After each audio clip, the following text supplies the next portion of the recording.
Magluluto tayo ngayon ng adobo chicken feet. So ngayon, naghihiwa muna ako ng garlic.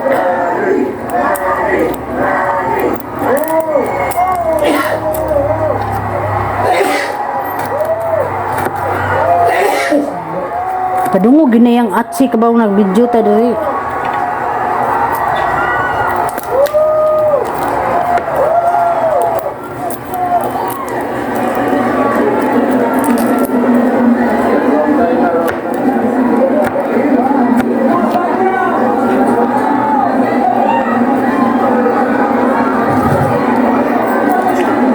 Garlic tayo.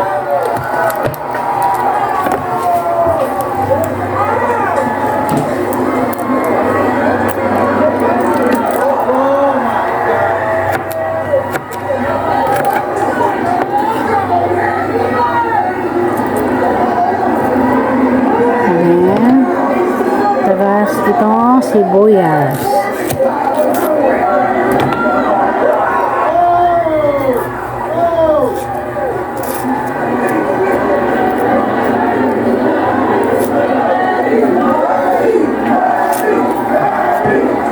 Nanood sila ng guys. Nanood sila ng laban ni Pacquiao. So ako, nag-prepare lang ako for dinner.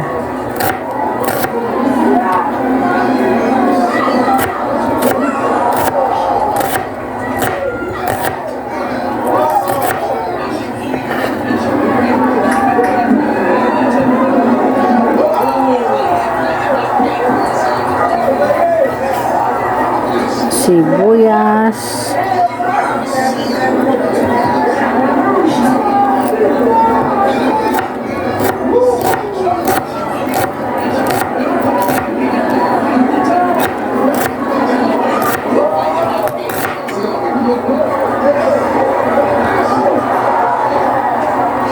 and then dahil chicken feet, so kailangan meron tayo nitong ginger.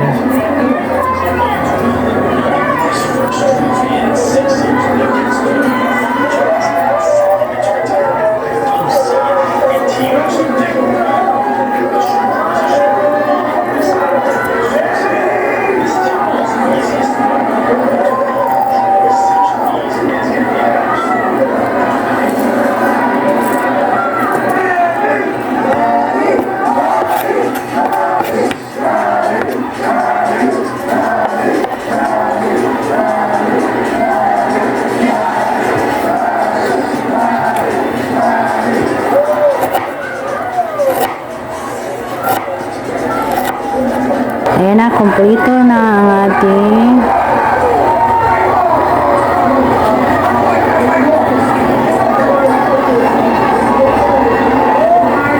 chicken feet guys. Kanina yan, pinakuluan ko, nilagyan ko ng paminta buo. So ayan, and then nilagyan ko ng konting asin para manuot muna ang sarap. So yan na guys, and then later on kukunin ko yan and then magigisa na tayo. Isa sa ating spices. So unahin natin ang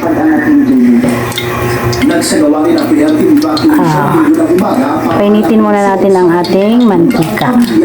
Mula sila sa siyang na barangay malapit sa Tuliahan River na itinuturing yung flood-prone areas. Kasunod yan ang inilabas na advisory ng Pag-asa na posibleng pag-apaw ng lamesa dam. Kung nagtuloy-tuloy, so, parang medyo mainit ang ating mantika guys. So ilalagay na natin ang ating garlic. Mula po doon ay nag-stable na lang yung ating water Garlic. ang residente si Buena na nakakaya malapit sa ilog, hindi na nagdalawang Kunin muna natin itong balat. Pag umuulan po talaga, Garlic. kasi ayaw naman mag-umilab na magkailago pa po. Kaya ang sabi lang po, pag Hindi na natin patagalin guys. Ilagay na natin ang ating sibuyas. At merong sili and then ginger. Para hindi siya masunog. So, ilagay na natin ating sibuyas. at ginger. And then merong sili. Later na yung ating atchar. Naapektuhan ng bagyo ang kabagan. And unfortunately, meron po order na tatlong organization po po yung so especially sa NMU, sa Lanao ng Norte, sa Province ng California, tatlong meeting din po na provided. So, naging pamilya na tayo na nagpapalit sa mga evacuation centers sa iba-ibang lugar sa bansa. Bango-bango na. Parang meron na talaga tayo.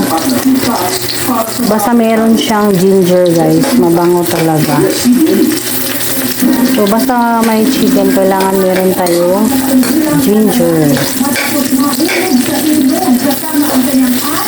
So, yan na guys. So, hindi na natin patagalin din dahil baka masunog ang ating, baka pumait. So, ilagay na natin, pwede na natin ilagay ang ating chicken feet. Nakatira malapit sa Kabakan River ang mga biktima. Itinutuloy ng NDRRMA. Ito, pinakuluan ko na to kanina para lumambot and then Sinagyan ng Bureau of Fire Protection ng baka lalaki na bibili sa inabot ng buhay.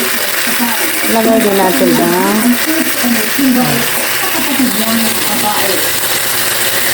Sa bayan na Lunibin, ang Benjo Emilio Antos na lalaki sa ilog sa bayan ng kumain ba kayo dito guys? Ang Sabado, sa investigasyon ng pulisan, nagbibiro ang Sarap to. biktima at ang kanyang mga kaibigan. Pero meron siyang cartilage na very nice. Pwede din sa ating health. Ang biktima sa ilog para kunin ang kanyang sinelas, pero tinangay siya nang dumarag sa tubig. Sa bahagi na ng Tangon City, natagpuan ang kanyang bangkay. Basta pamilya ang pagpalipat ng demonstrasi dahil ito sa third dahil sa kahan sa iba-ibang probinsya. Sa pagod sa hindi nila isa, kung hindi na nag-apply o pagsuho, nasa buwalang base ang narendito. Nagpapatuloy, April Bahayan. Nagpapaglas ang ating ito ang nakakain sa kanyang community sa Seven Valleys. Yun, bango-bango na. Kaya pagdulong ang dabuhan ng bato na ang aso. Mas malaki pa ang bato sa kotse, kaya pilit na nakilata ang sasakyan na nabulungan ito. Isang aso rin sa lugar ang nakatakbo kaya hindi na nahagis ng bato. Kwento na may-ari ng bahay. Galing ang dabuhan ng bato sa tuktok ng bundok sa barangay Luwakan. So for the meantime guys, nagsasaing din at tayo ng ating rice.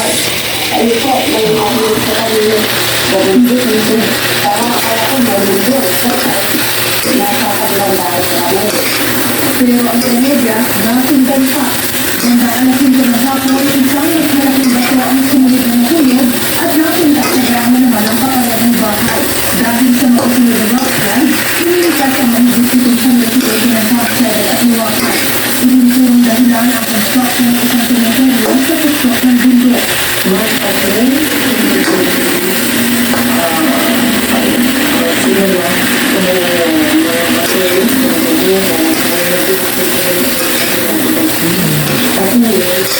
Yeah, sarap na. Sarapan talaga ko ng ganito guys. Chicken feet.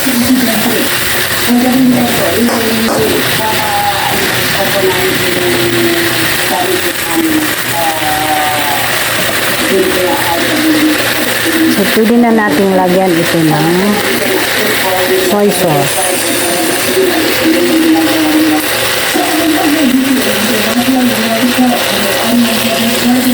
hindi ang construction, hindi ang mga kasabihan sa inyo ng background. Hindi ito ang tao ang construction ang pinagalingan ng mga bato. Gayunpaman, aaksyonan nila ito para maiwasan maunit at magbibigay ng nararapat assistance sa mga apektado. Pinaan natin. Pinasok naman Pwede na rin natin lagyan ng ang posibilidad. suka. Ayon kay NFA Branch Manager Edward Just Sindhi, to napanganib na meron siyang a little asin. pa ang ulan at pagtaas ng tubig. May nakahanda naman ng aling ng trucks na maglilipat ng nasa mahigit 2,000 sako ng palay sa iba pang warehouse kung kinakailangan. Sa bayan ng San Jose Occidental Mindoro, mahigit 200 pamilya ang tumilikas. Kabilang ang mga nakatira sa ilalim ng tulay sa Pandulukan. Pwede pang lagyan natin dahil parang kulang pa siya sa soy sauce. Kaya lumikas ang mga residente.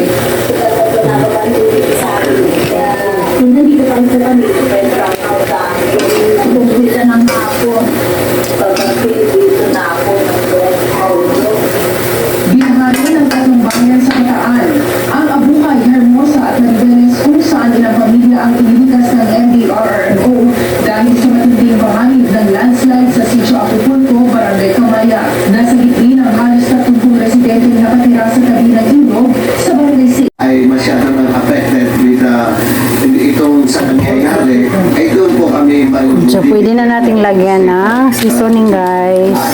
Una na inayat ng bahay ng Lawel na pagkakaroon ng state of gravity dahil ng 500 mga isda ang dumadating sa pagbuman ng benta ng isda. Adrian sa Martes. Dahil malambot na tong ating hindi na siya pwede katagalin pa dahil malambot na to kanina. Sa Alde, kasama ang provincial government at natulungan ni Governor Vilma Santos Fresco at mga pinagawa ng Department of Agriculture at Geofisheries and Aquatic Resources upang ipakita na ligtas kainin ang mga isda na nakukuha dito sa Alde, kaya ng kawis, tilapia, And then, pwede na natin lagyan sa ating Pasalungan mo kami na kawin. Berries, dati. atsaw.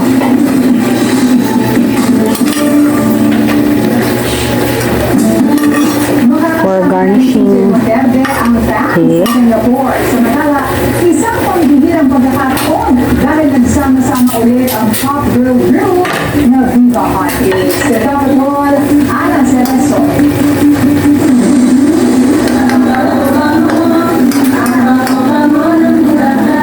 So, So, taste na. Tasting time. ang matagal ng flower idol na Harap na sarap talaga. hindi ako magpagsalita sa kanya, totoo ba to? Lalo na sila mami na ang hirap So, ito na, guys. So, until reduce na ang ating kwan. I-reduce muna natin ng konti ang ating sabaw para hindi masyadong masabaw dahil hindi naman ito tinola, ito ay adobo. Nabubuo ang biglaan. But it's nice that everybody need time for Ella. 2003 nang mabuo ang sexy group na sumikat sa paggawa ng pelikula at simbabak sa pagkanta. At makalipas sa ilang taon, moving pa din yung members ang secret nila, wellness at good vibes.